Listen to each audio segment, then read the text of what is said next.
Les réponses sans tabou, l'émission qui ouvre le débat sur l'avenir de la communauté juive, présentée par Rafi Marciano sur Judaïk FM.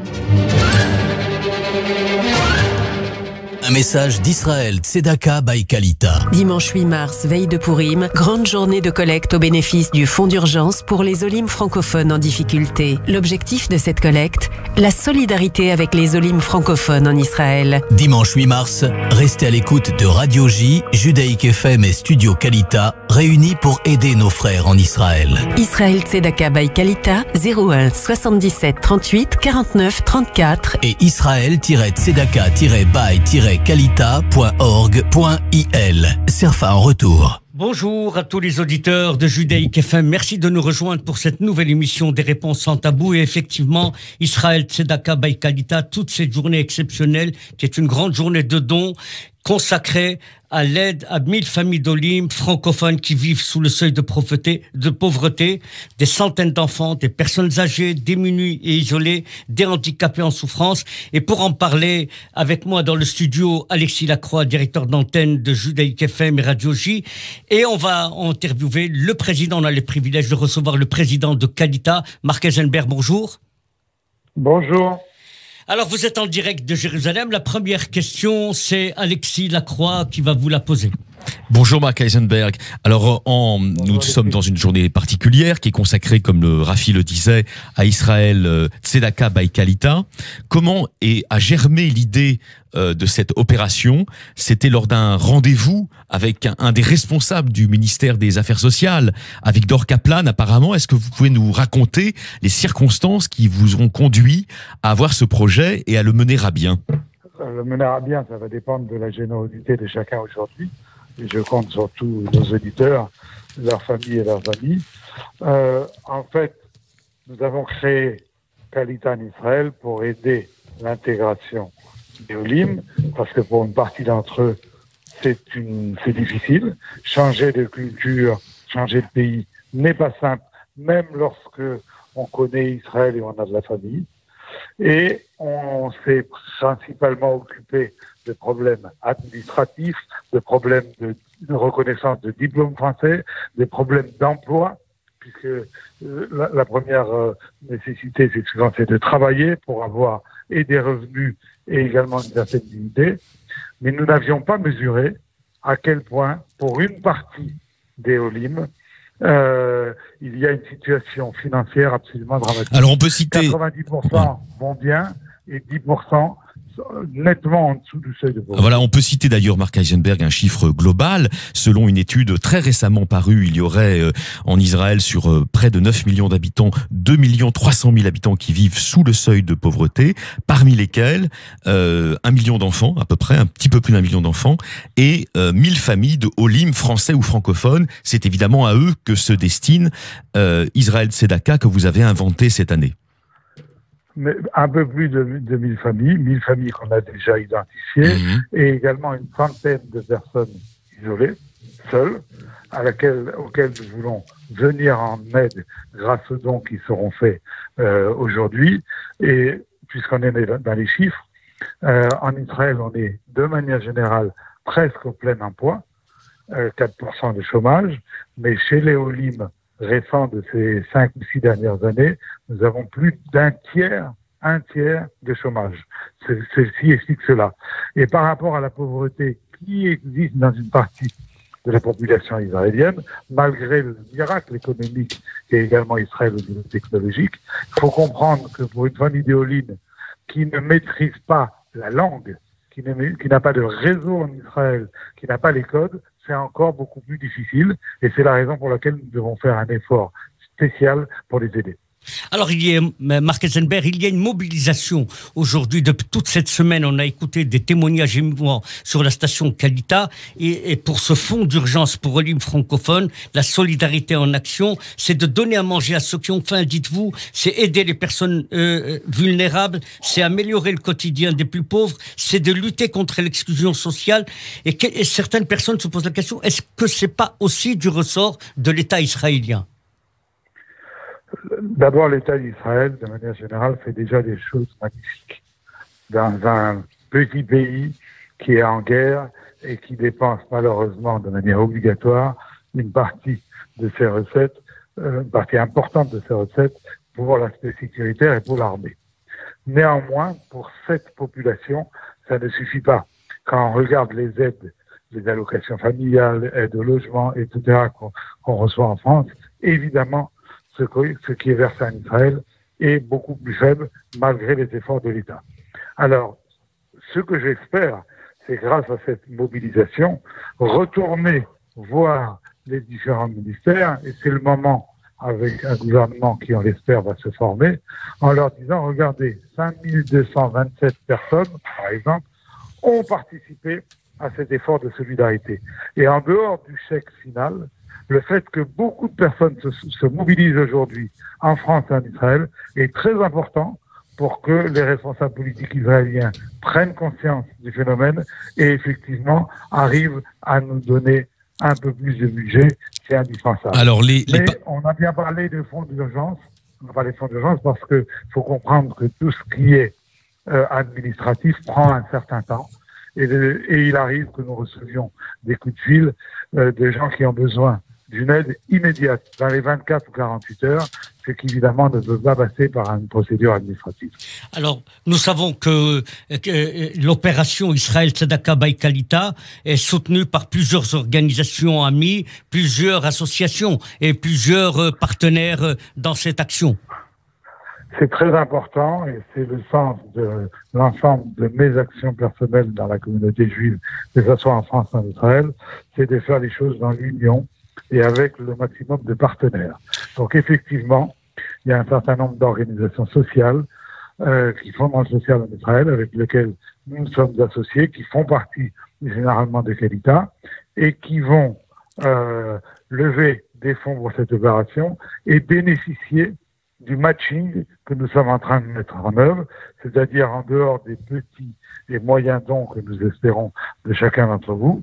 Je discute avec quelques philanthropes qui vont m'aider à doubler les sommes qui seront versées. Alors, ces associations, je finis un mot rapide, ces associations vont bénéficier de ce matching. Et donc, effectivement, on fait ça avec de nombreuses associations et également avec de nombreuses synagogues qui aident déjà des pauvres pour soit compléter l'action qu'elles mènent avec eux, soit des familles pauvres qu'elles connaissent qu'elles n'ont pas eu les moyens d'aider. Nous nous appuyons sur toutes les ressources associatives du pays.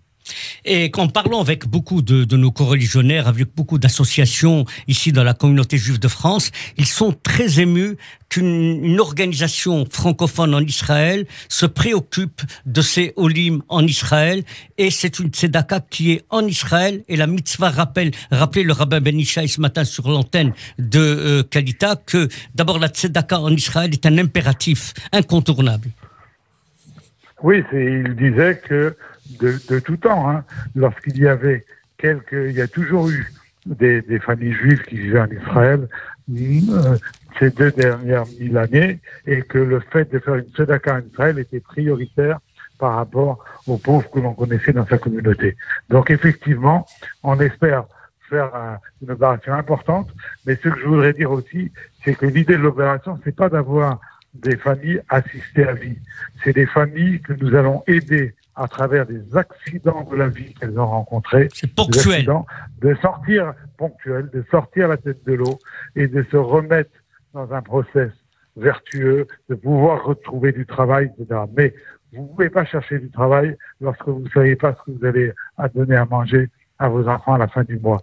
Donc quand vous avez un entrepreneur qui malheureusement a déposé le bilan, son affaire n'a pas marché, qui est complètement au fond du trou, le fait de pouvoir l'aider un petit peu va lui permettre de se reconstruire.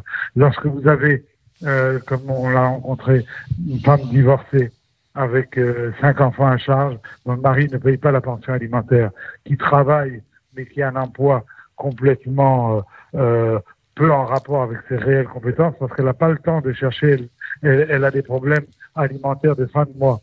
Eh ben, grâce à notre aide, peut-être qu'elle va pouvoir demain aspirer à un travail plus digne de ses compétences et qui lui permettront financièrement de s'en sortir. Donc on veut lutter pour remettre ces gens à travers ces accidents de la vie, derrière ces accidents de la vie, les remettre dans le droit chemin. Je citerai aussi un témoignage que vous avez peut-être vu dans les films de Kalita, de Studio Kalita.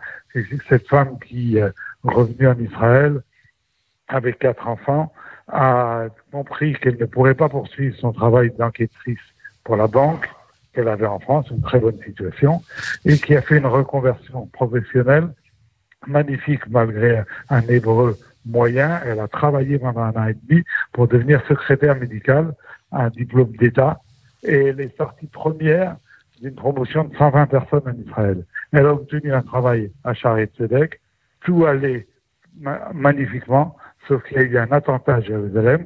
Son fils, un de ses enfants, a failli mourir, et depuis, il est tellement traumatisé qu'il ne peut pas aller à l'école, qu'il ne peut même pas se laver tout seul, et donc elle a dû refuser cet emploi. Et depuis 3 ans, elle n'est qu'avec son fils. L'aide qu'on va lui apporter va peut-être lui permettre de sortir de cette situation et de revenir, de prendre quelqu'un pour l'aider à la maison pendant qu'elle fera son travail de secrétaire médical. Voilà ce qu'on veut faire avec les dons que chacun d'entre nous pourra mettre dans Israël Tzedaka. Marc Eisenberg, pourquoi ceux qui vont contribuer, qui vont participer toute cette journée à cet élan de générosité impulsé par Kalita sous votre présidence, participent-ils d'une œuvre de justice? En quoi font-ils la justice?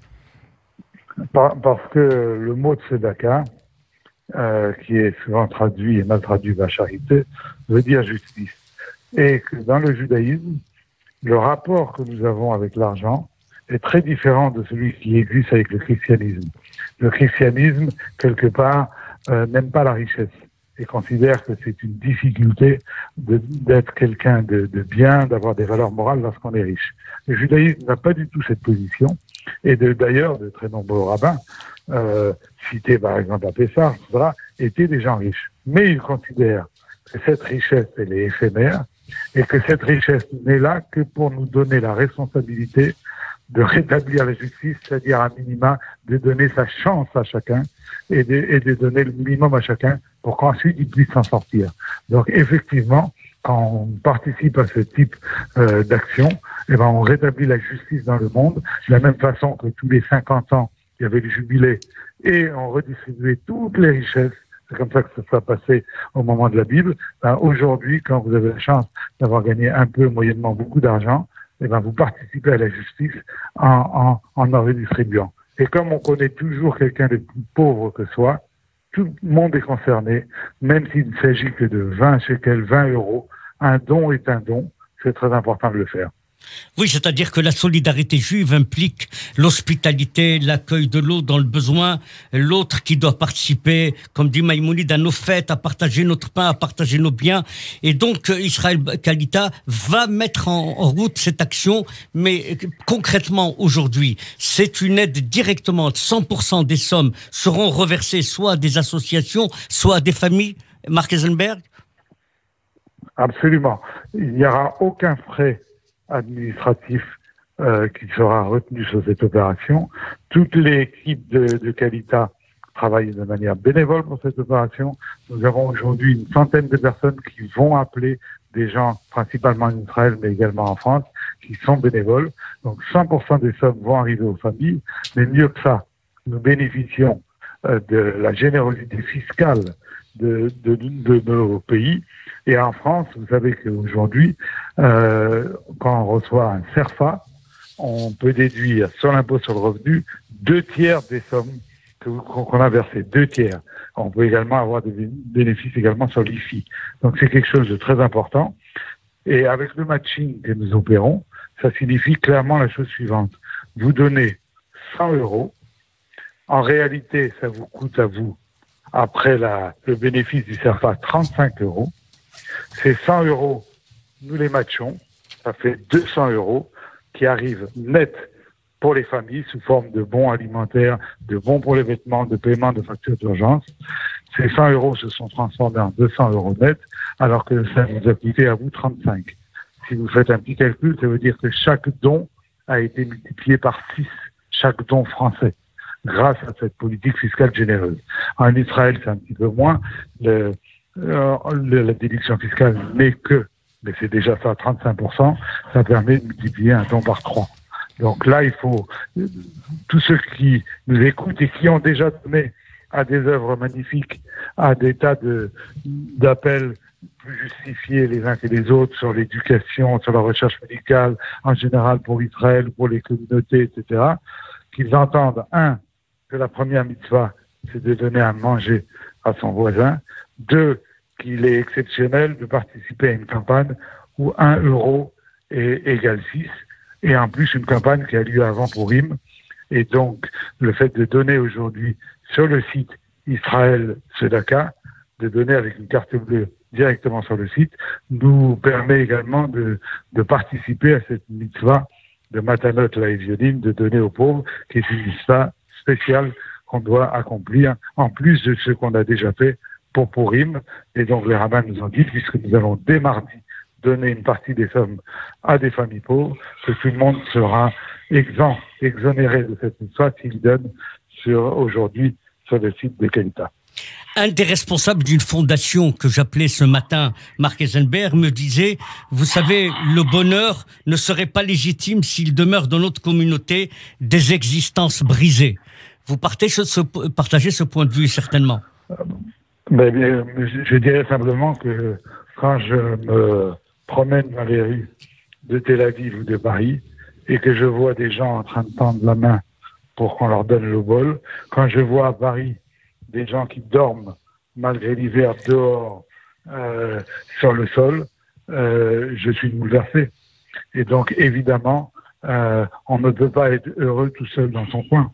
Ce qu'on va dire à Pessah, où on va pleurer le fait que des Égyptiens, nos ennemis, sont morts. Vous vous souvenez qu'au début de ça, quand on cite un des textes, on enlève un peu de vin de son verre, on enlève de notre joie. Pourquoi? Parce que Dieu a dit les créatures de mes mains, moi Dieu, sont en train de mourir dans la mer et vous vous réjouissez en chantant. Donc on enlève sa joie même quand ce sont nos ennemis qui meurent, à plus forte raison quand ce sont nos frères. Donc évidemment, il faut s'associer à ces démarches. Alexis Lacroix. Mark Eisenberg, est-ce que vous diriez que la tzedaka, dans le judaïsme, et celle d'aujourd'hui, impulsée par Kalita, s'inscrivent en quelque sorte dans une pratique très concrète de l'idée d'humanité? On peut employer d'ailleurs le mot de tikkun olam, qui est au cœur d'une certaine conception universaliste du judaïsme. C'est tout à fait clair. C'est tout à fait clair. Nous sommes là pour construire ensemble, nous les Juifs et avec tous les non-Juifs, un monde meilleur, un monde avec plus de valeurs morales appliquées. La tzedaka en est la première. Et quand je participe à cet effort, oui, je répare le monde. C'est-à-dire que l'autre ne doit pas nous être étranger. C'est la notion de tzedaka, pour compléter ce que dit Alexis, c'est de réparer une injustice. Alors, vous avez été le fondateur, Mark Eisenberg, en juin 2015, de Kalita. On connaît son action depuis des années pour mobiliser les ressources supplémentaires pour l'Aliyah de France et les projets des associations membres de Kalita. C'est toujours aider à résoudre les obstacles bureaucratiques pour une intégration réussie pour ces olim. C'est améliorer l'efficacité et la qualité des programmes. Et aujourd'hui, vous lancez cette journée exceptionnelle d'Israël Tzedaka by Kalita. Alors aujourd'hui, comment peut-on, je veux donner des chèques, je veux donner une aide, je veux apporter mon obol, je veux aider parce que je suis très soucieux de ces 1000 familles qui vivent en dessous du seuil de pauvreté. Donc nous avons un numéro de téléphone simplement ici à Paris, 01... Non, vous allez donner le numéro de téléphone, mais le plus simple, c'est de rentrer sur le site Israël Tzedaka by Kalita, ou même sur le site de Kalita qui va vous router sur ce site-là, sur lequel tous les détails de la façon dont donner sont précisés. Donc vous pouvez payer aujourd'hui avec une carte bleue, vous pouvez faire un virement bancaire, vous pouvez envoyer en France pour avoir le CERFA un chèque au nom de Arevim, H-A-R-E-V-I-M, 45 rue de Courcelles, chèque au nom de Arevim, 45 rue de Courcelles à Paris, Paris 75 008. Et de toutes les façons possibles, vous pouvez donner et participer à cette grande opération, la solidarité en action pour ces 1000 familles, ces 100 personnes isolées qu'on veut aider concrètement. Il existe beaucoup d'associations qui font ce travail. Nous le complétons avec cette journée et nous espérons que ça va changer sur le terrain vraiment les choses. C'est-à-dire aider concrètement 1000 familles, ça va révolutionner le paysage qui existe aujourd'hui en Israël et ça va diminuer fortement ce nombre de familles en dessous du seuil de pauvreté. Je ne vais pas dire éradiquer, ça va se faire du jour au lendemain, mais c'est ça notre volonté. Je rappelle simplement que cette journée Israël Tzedaka Baikalita, la solidarité en action, vient en complémentarité avec toutes les autres organisations, avec toutes les autres actions qui se déroulent soit en France, soit en Israël. Et cette manière-là, on va répéter le site, on va donner une adresse où on envoie les chèques et on va donner un numéro de téléphone. Alors, une dernière question avec Alexis Lacroix, Marc Eisenberg. Alors, on est dans un contexte politique d'incertitude sur le résultat final sur le plan politique de la coalition qui va sortir des dernières élections israéliennes pour la 23e Knesset. Je sais pas, Alexis, je ne sais pas si vous vous souvenez, quand on a fini notre soirée avec Kalita, des élections, avec Kalita, on a dit deux choses. J'ai dit, c'est un succès pour le Likoud, c'est pas encore une victoire pour la droite, et de savoir si c'est 60 mandats, comme les sondages le disaient, ou 59 et a fortiori 58, ça n'est plus la même histoire. Absolument. Les 58 mandats plutôt que 60 rendent les choses plus incertaines. Alors vous le montrez avec cette Tzedaka Israël, le souci d'Israël au cœur. Est-ce que vous avez un souhait à formuler pour tous les olim francophones qui s'installent, qui tentent de s'installer dans la société israélienne? Il faut préparer son alia. Il faut prendre le temps de venir en Israël et de regarder ce qu'on va faire. Deuxièmement, il est urgent de travailler pour apprendre la langue, que ce soit en France ou quand on arrive en Israël. Il est indispensable de faire des efforts qui sont difficiles pour maîtriser en partie l'hébreu. Et troisièmement, sachez que tous ceux qui font l'effort de venir en Israël, qui font ce choix de vie difficile, qu'on va les aider, qu'ils ne seront pas seuls.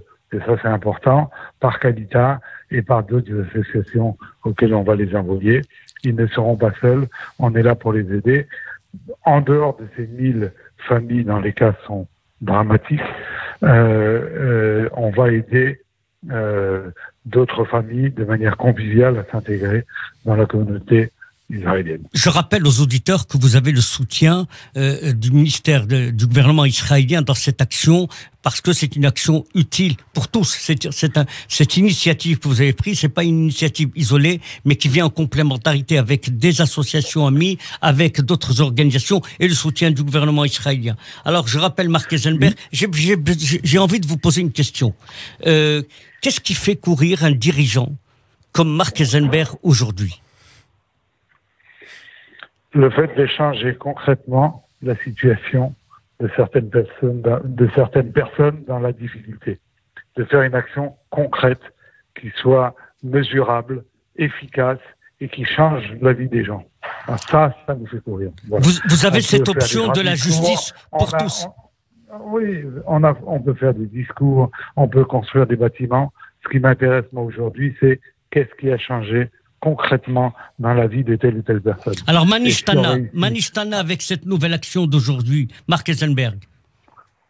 On peut rêver d'un changement très important si les sommes collectées sont suffisantes et également si ça provient de nombreux donateurs, même avec des petits dons, pour qu'on puisse rediscuter avec le gouvernement israélien et qu'il sera lui-même impressionné par cette mobilisation et il aidera à nous donner des budgets complémentaires pour permettre l'intégration de ces familles. Nous ne voulons pas une politique simplement d'assistanat, mais une politique active d'intégration en Israël.